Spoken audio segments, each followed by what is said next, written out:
April is, well, wait a minute. Is that the right one? Moms. What happened? I don't know. You ate it. I had it all set. Moms who make demands to take our rights don't speak for moms like Robyn. Regional Director of the DC Project, Robyn Sandoval, is next. But first, if you have legal matters that involve firearms, then you need to call California firearms lawyer John Dillon. If you have questions about red flag laws, gun registration, gun transportation, or maybe you just need to know that your guns are California compliant, call our trusted firearms attorney, John Dillon. John Dillon specializes in California gun laws. You can call him at 760-642-7150 or just visit his website at DillonLawGP.com. So our guest is Robyn Sandoval. She's a Second Amendment activist, and she is, excuse me, if you've been around the Second Amendment at all, you've heard of the DC Project, and I'm sure you've heard of Robyn. She's very, very active and very effective. Robyn, how you doing? Good. How are you guys today? Great. Thank you so much for being on Gun Owners Radio. Yeah, thanks for the invitation. I always like visiting with you guys. Yeah. So tell us a little bit about DC Project. The DC Project is a group of women for gun rights. We gather from all across the country to meet with our congressmen, really to show a face of the American gun owner, to really dispel stereotypes of what the American gun owner used to be. And, of course, to counter mom's demand. The mom's voice is very effective, and it's often used against us. And so I always go and meet with members of Congress and tell them that moms that make demands to take our rights don't speak for moms like me or my friends or a number of other women around the country. So that's what we're doing on the local level, the state level, and the national level. So why do you think that they get so much traction, the moms who want to take our guns? Oh, budget for sure. They have a lot of big, deep pockets behind them. And for those of us wearing teal that are out there on the pro-gun side, we're just regular moms, everyday moms that are using our voices to get involved and speak with our legislators, and we're just doing more of a grassroots organization. Whereas on the other side, unfortunately, they have a lot of major funding. I think that their annual budget is, $70-something million. It's $70 million? Moms Demand Action, they get $70 million a year? Yeah, it's Bloomberg funded for sure. Is it really? Is it pretty? I mean, is like 80% of that is Bloomberg, or? It comes out of Bloomberg and also Everytown. It's the same. They have the same kind of infrastructure, the same support. So they have a lot of machine behind them, pushing them forward. I've found in San Diego, with San Diego County gun owners particularly, we're not partisan. So I'm about to talk about Democrats right now, but I want everybody to know we're not partisan. There are things that can be said of Republicans and the Libertarian Party and whatever, but what I've found is that Democrats do an effective job of taking an issue and hijacking it and making that issue a way to get more Democrats elected.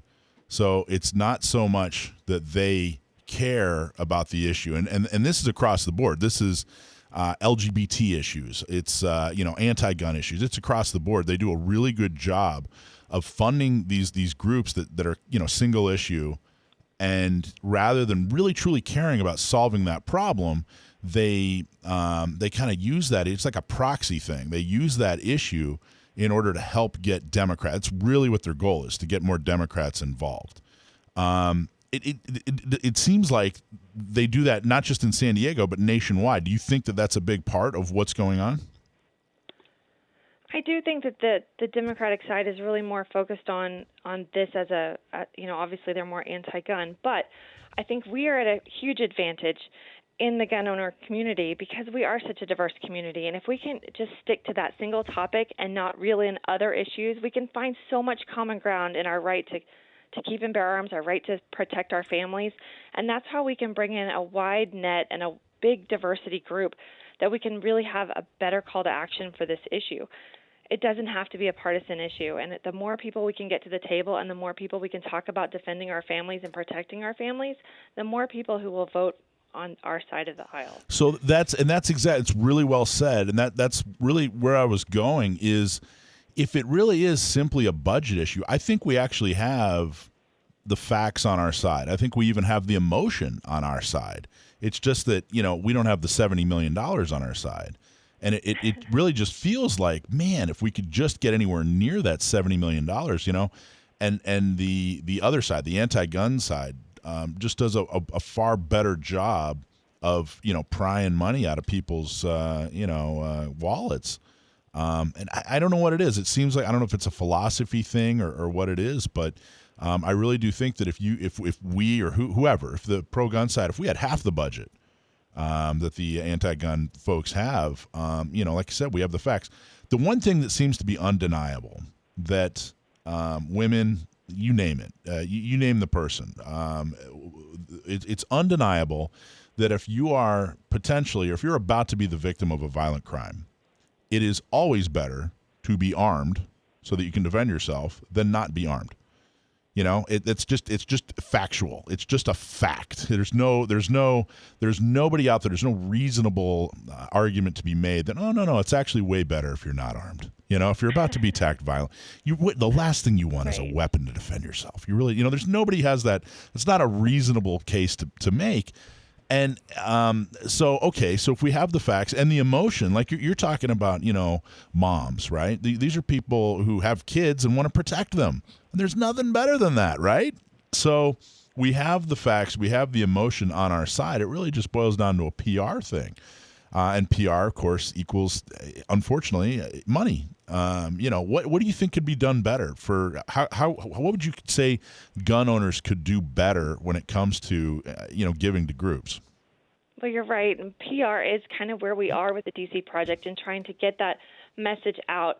And we're using social, obviously, because it's the most grassroots network that we can get out. We have some new videos coming out. A couple of videos have already gone out that have been viral. So we just encourage everyone to share our message and get that in front of more people and really just share the knowledge and share your story. And I always say we're trying to make gun owners mainstream. A lot of people think that gun owners are universally hunters or in this demographic or that demographic. And I just want us to be the mom next door, the family next door, the people that you interact with all the time, and make guns more mainstream. Yeah. Yep. I think you're right. Well, why is it important to you personally? What happened what is there? Do you have a story or is there something that happened, in your life that made you go, hey, you know what? I got to fight for this. Well, actually, I was strongly anti-gun for most of my life. I was a strong proponent of gun control. It wasn't until I saw the aftermath of Hurricane Katrina when I saw a modern American city become debilitated overnight and families were really left on their own. Mm-hmm. And there was a moment when I was watching a mother getting on a bus to Houston, and she handed her two small children to a stranger and said, "Please take them. I'll try to find you in a few days." And my heart broke for her. And I turned to my husband and I said, "What do I have to do that's never me, that no matter what happens, we can stay together as a family?" So I said, "I'm going to store peanut butter and tuna fish, and we're just going to hunker down no matter what happens." And he said, "If people are that desperate, someone's going to kick in our door for our peanut butter and tuna fish. How are we going to stop them?" And after arguing for gun control my whole life, I had no argument. It came down to these three little people that I was willing to do whatever it took to protect them. And so I partnered with a friend, Juliana Crowder, and together we own an organization called A Girl and a Gun.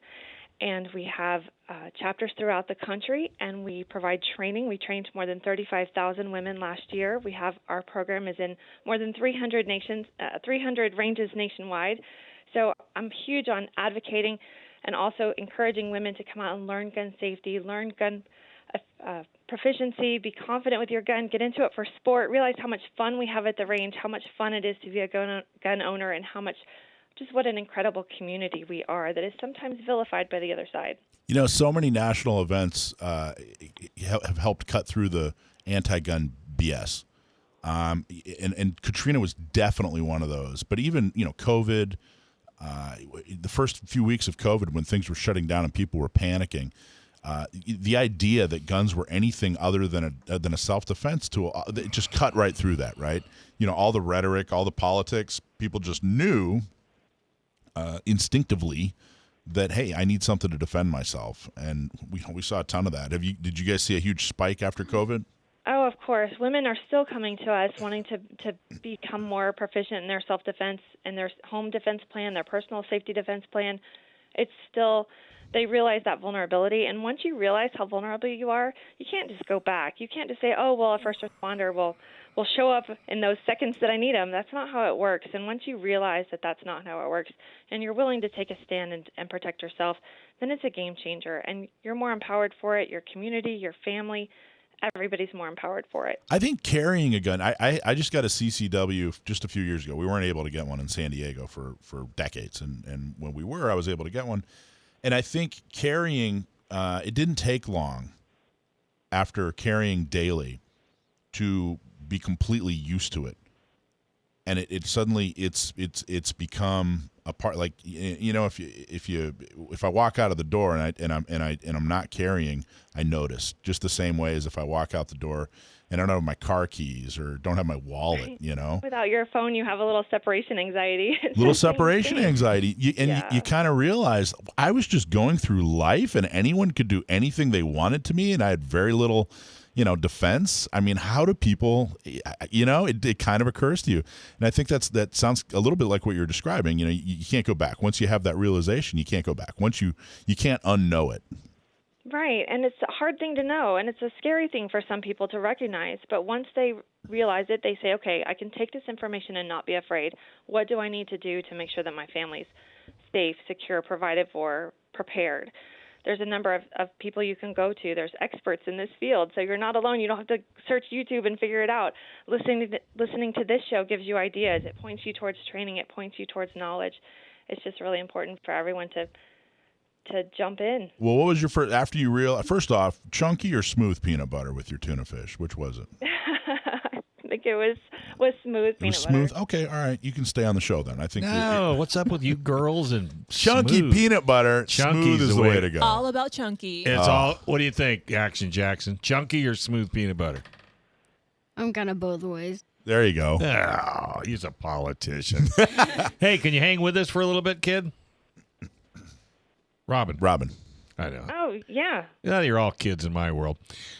Dave's 150 years old, Robyn, so he calls everybody. So hang in there. We'll be right back with a whole lot more on Gun Owners Radio. Well, is getting your pilot license on your bucket list, Action Jackson? One, yes. Okay, good. So we're going to get you flying. There you go. Make that dream come true in San Diego Flight Training International. We are excited to welcome San Diego Flight Training International as a new sponsor. Learn to fly, start the adventure of a lifetime in the heart of San Diego, right at Montgomery Field. Getting started is easy. Give them a call at 858-569-1822. Learn to fly with SDFTI, 858-569-1822. You know, in the week after, it was about 2 years ago now, the week after the COVID started and they started to shut people down, basically, and shut businesses down. I made a couple of special trips to some of the gun shops just to see what was going on and let everybody know, hey, you guys can stay open, but you have to adhere to the rules and regulations that have to do with cleaning and safety and that sort of thing. And while I'm standing there, somebody behind me, I was talking to the owner of a gun shop, and somebody behind me said, I need a gun. And the guy working the counter said, okay, what are you looking for? And he said, anything. Whatever you have in stock, I need a gun. And I thought, oh, my God, turn around. And this was an active duty Navy guy in uniform. And it really kind of hit home, like how desperate people were for safety, or at least to feel safe. And it was a pretty amazing experience. And they told me, I said, I've never heard anybody just walk into a gun shop and say that. You know, I think that if we weren't going through what was happening in COVID, that would have been an enormous red flag, right? Mm-hmm. But they were telling me, nope, this is happening all the time. And people, of course, in California, we have this 10-day wait period, and people were trying to buy their way through the 10-day wait period. They wanted to give more money to the gun shop if they would skip the 10-day wait period, and the shop would have to say, no way, you can't do that. They're the ones on the left. Well, so it was it was an interesting time, and I think it said a lot. And Robyn, you and I were just talking about, your reaction to Katrina and how that got you into advocacy. And, we see it over and over again, depending on the disaster, whether it's a hurricane, natural disaster, or a virus, or a not so natural disaster, like the mostly peaceful protests with the, the BLM riots and whatnot. So what was your first step after you decided you wanted to protect your peanut butter and your tuna fish? What was your first step? Well, at the time, there was an instructor here, Juliana Crowder. She was starting to host Girls' Night Out at the range. The idea was just to come, and she would have her guns, her talent, her knowledge, and women just had to come after work and just come to get together with other women. And back then, it was on Meetup. Back in the a decade ago, we were on Meetup, and I was afraid to go. I was a new gun owner. I didn't know anything about it. I don't know if I was more scared of going to the range or shooting the gun or meeting other women or just all of the above. So my husband signed me up. He RSVP'd for me to go, and I didn't want to, look like I was, wimping out. So I showed up, and that night changed my life. Now, was he into guns? Kind of. He grew up more. His family they enjoyed being on the lake and fishing, so not so much. But he was not anti. But he wanted to have guns in the home, and I was just strongly against it with our 3 kids. So why do you think you were against it? Oh, I believed all the statistics that everyone threw out all the time of you're more likely to be injured if it's in your home, you're more likely to have it taken from you and used against you, all of those things. And I bought it hook, line, and sinker. Where was that stuff? Where were you exposed to that? Mostly through mainstream media, through movies, through news stories. And I really believed that only people who had guns were either people who lived in the country or people who lived in urban high crime areas, and I didn't live in either, so I didn't think it applied to me. Yeah, I hear that all the time. People say, "Well, I don't need a carry permit, or I don't really need to carry a gun because I live in a nice neighborhood." Right. Well, where do you think bad people go to get nice things? Right. They go to nice neighborhoods. I hear it all the time. It's amazing. And you look at even if you look at some of the highly covered, mass events, so the ones that make the headlines where multiple people are injured or killed. These are happening in the suburbs and in nice neighborhoods. So it's just not an excuse. You can't just put blinders on and say, hey, my neighborhood has really nice houses and very very little litter, so therefore I'm safe from bad people. I just don't think that's a reasonable thing you can expect anymore. Right, and I think for a lot of people it's easier to put those blinders on than acknowledge reality, but there has to be some kind of spark in your life, and hopefully it's not a violent incident or a scare that you had or just a difficult or uncomfortable situation. That is what spurs a lot of people, unfortunately, but I can always relate it to women in a number of different ways. If your child had a life-threatening diagnosis, would you just be like, oh, well, we're just going to, keep on trucking? And no, you are going to become like the better researcher than the FBI. You're going to go all in, and you're going to learn everything you can to protect your child. It's the same thing. It's a parent's nature to want to know all the information. How can we secure our homes? How can we safeguard our children? How can we learn about these incidents so we can prevent them from happening in our children's schools, in our communities? You have to learn about it before you can address it. And a lot of people are afraid to do that. But once you do learn about it and you learn who the experts are, and you don't listen to mainstream media, but you listen to actual experts in this field, you seek out training. There's incredible trainers all over the country. Once you get that information, it really empowers you. It almost calms you because now you have a plan. What's possible. Let's look at what's plausible. Let's look at what's normally happens in these situations and learn how to defend our home. I've experienced exactly what you just said about it's calming because now you have a plan. I think that I've heard some folks who are anti-gun or maybe not gun owners think that gun owners maybe there's more anxiety, and that's why they're carrying a gun. And I think it's quite the opposite. I think that your ability when you have knowledge and you know that you can handle situations, how you're going to handle situations, you've thought it out and you have the proper tools. I think that takes away anxiety. I think you're absolutely right, and it is very calming. Yeah, and many women come to us to learn those tools and to have that sense of protection and defense.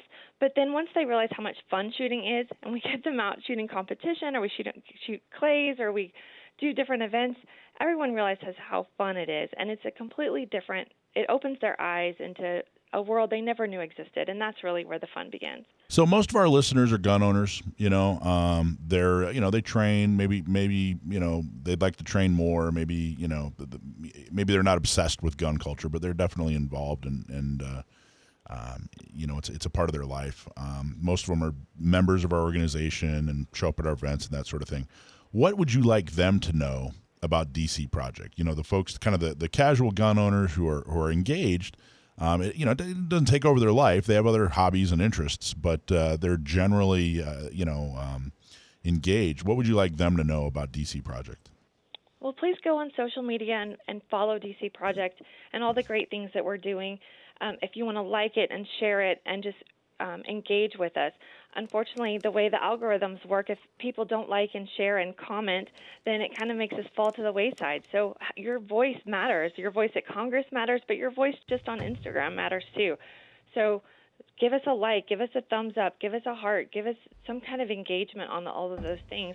And that really goes a long way in your participation on the social channels and pushing us forward to reach more people, and for Instagram and Facebook to show us to more people. That's a simple thing that people. That's an easy ask. That's a real easy ask. I would go a step further and say go on their website and give them a couple bucks too. That's right. The next step is to go to dcproject.info. You can donate. You can join our newsletter list. We would love the donations to help us travel to meet with congressmen, to help us, promote our activities that we're doing, all the PR stuff that you said, that absolutely costs money, and we would really love your contributions. Are your donations tax deductible? The DC Project is a 501c4, so tax deductions are not directly tax deductible.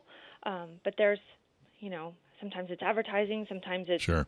There's other ways to write it off. The charitable contributions could happen through other 501c3s. Taxation is theft anyway, Dave, so we should that's another show. That's another show. Next Thursday. Hey, Robyn, we have one of our co-hosts is Action Jackson, and he's turning 9. He's going to be 9 years old on... No, he's already 9. It's this Wednesday, right? He's 9 years old this week. Oh, I thought it was the Saturday. whole week. His birthday party was yesterday, but his birthday's... Anyway, he goes to Glock store here in San Diego every week, and he shoots his Glock, and he's getting into competition, and he's an amazing little guy, and he's got a question for you. What's your favorite gun? Good question. Oh, well, any gun that I have on is my favorite gun at the time. I have a lot of favorite guns. It depends on if I'm going out around town, or if I'm going to a match, or if I'm going to the range for practice. There's lots of different guns that I love. Well, Jackson's getting into competition, so what do you use mainly when you're competing? Lately, I've been using my Walther PDP with my red dot. That's been my go-to. If I'm shooting in a where I don't have to be in an open division, I shoot with my red dot. But if I do have to stay in TAC ops, then I usually shoot with my Glock 17 with my iron sights. Wow. What do you like about the Walther?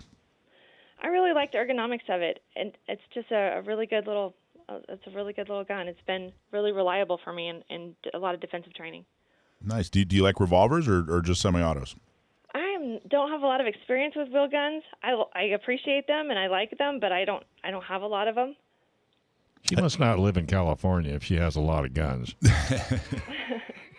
Well, like my friend John says, I have as many as I need, but never as many as I want. Ah, that's a true California statement if I ever heard one. Well, California, people have a lot of guns. It's just a lot of the same guns because we can't get all the cool guns. Because we can't get all the cool guns. What part of the country are you in, Robyn? I'm in Texas. See, I knew it. I knew she was not in California. I knew it. I kind of like the idea. Now, listen, it's a hard job here in California standing up for the Second Amendment, but I really do kind of like the idea that there are people in states like Texas that say, hey, you know what, we got to do something here. Well, I was out there 2 weeks ago, and I went shooting with the girls. We had girls' night out at the range. Our San Diego chapter of A Girl and a Gun was out there, and we went to the range and had a really great time. And it was interesting hearing about some new AR owners, listening to all the steps that you guys have to take to be legally compliant. But isn't that ridiculous? Very interesting. You were in? Where were you? Were you in San Marcos? Is that where you were? No, I was in San Diego. In San Diego? Okay. Do you remember who's the chapter leader out here that you were working with? Dakota. I went to Dakota's meeting. Oh, cool. Very cool. Yeah. Well, that's awesome. Was the weather okay when you're out here? Yeah, it was a little chilly. I was surprised. It's like 90 last couple of days. Yeah. Call us next time and we'll let you buy lunch. Yeah. I love lunch. It's one of my 4 favorite meals of the day. Yeah. We'll have tuna and peanut butter. Yeah. Oh, well, that's only, in a disaster situation. If I'm in San Diego, I'm definitely going down to Little Italy. That's where you guys How about Denny's spaghetti? That's Michael's favorite. Don't bring it up. It's still a sore subject, Dave. All right. Hey, it's great having you on. We look forward to talking to you down the road. Great. Thank you for your time. I appreciate it. All right. Thanks for watching this clip from Gun Owners Radio. You can watch us live every Sunday from 4 to 6 p.m. California time, right here on our YouTube channel, or if you're in the San Diego area, you can listen to us on 1170 a.m. We're also available on your favorite podcast platform for free. Don't forget to like and subscribe so that you can help restore and protect the Second Amendment, not just in California, but across the country.